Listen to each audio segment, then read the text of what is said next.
Hello বন্ধুরা, আমি মিশো থেকে এই পার্সেলটা অর্ডার করেছি আমার মেয়ের জন্য। মানে এটা আগে থেকে আমার মেয়ে কান্না করছিল, এই জন্য আমি বের করে দিয়েছিলাম ওকে খেলার জন্য, কিন্তু ওটা নিচ্ছে না, আরও নতুন নতুন জিনিস নেবে।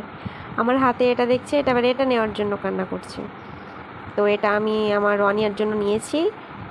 এটা যে কোনো ফুড বা ফল এটাতে ভরে দেবে, তারপরে ওটা লাগিয়ে দেবে, হাতে দিয়ে দেবে। সে খায় বা না খায় সেটা থেকে পড়ে যাবে না।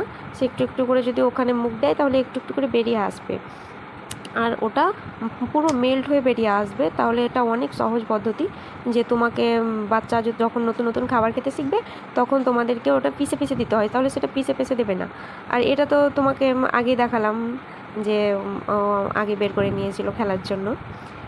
তারপরে আর একটা মজার জিনিস হচ্ছে, এটার সাথে 5টা আমি জিনিস পেয়েছি।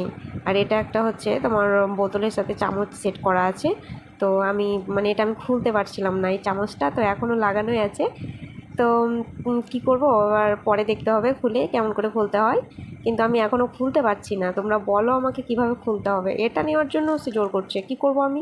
এটাও দিয়ে দিলাম, কিন্তু এটা সবসময় বাচ্চাদেরকে ধুয়ে দেবে। আর এটা হচ্ছে তোমাদের জিভ পরিষ্কার করা। বাচ্চা যখন দুধ পান করে তারপরে দেখবে বাচ্চার জিভে সাদা সাদা কী যেন লেগে থাকে। ওটা কোনো টাইমে থাকে, আবার কোনো টাইমে উঠে যায়। তোমাদের যদি মনে হয় যে হালকা গোলাপি টাইপের আর সাদা সাদা একদম গাঢ়ভাবে লেগে আছে, তাহলে ওটা বাচ্চার জিভ দিয়ে তুমি করবে, তাহলে ওটা পরিষ্কার হয়ে যাবে। এটা এটা দেখছি কেমন করে, দেখো কত সুন্দর করে দেখতে পাচ্ছে। হ্যাঁ, তারপরে হচ্ছে এটা এটা তোমার আমার এখনও আমার মেয়ে এখনও বসতেই শিখেনি, কিন্তু আমি আগে থেকেই নিয়ে নিয়েছি। আমার মেয়ে যখন মানে হাঁটু গাড়বে, হাঁটুতে যখন সরতে পারবে, এক জায়গা থেকে এক জায়গায় যেতে পারবে, তখন ওর হাঁটু যাতে ফুটে না যায় বা কোনো কিছুতে আঘাত না খায়, ওই জন্য আমি এটা আগে থেকেই পারচেজ করে নিয়েছি। তো এটা অনেক ভালো। I love Meesho. মিশো থেকে আমি যা কিছু অর্ডার দিই সব কিছু ভালো আসে। তোমাদের কি কেমন লাগলো বলে দিও।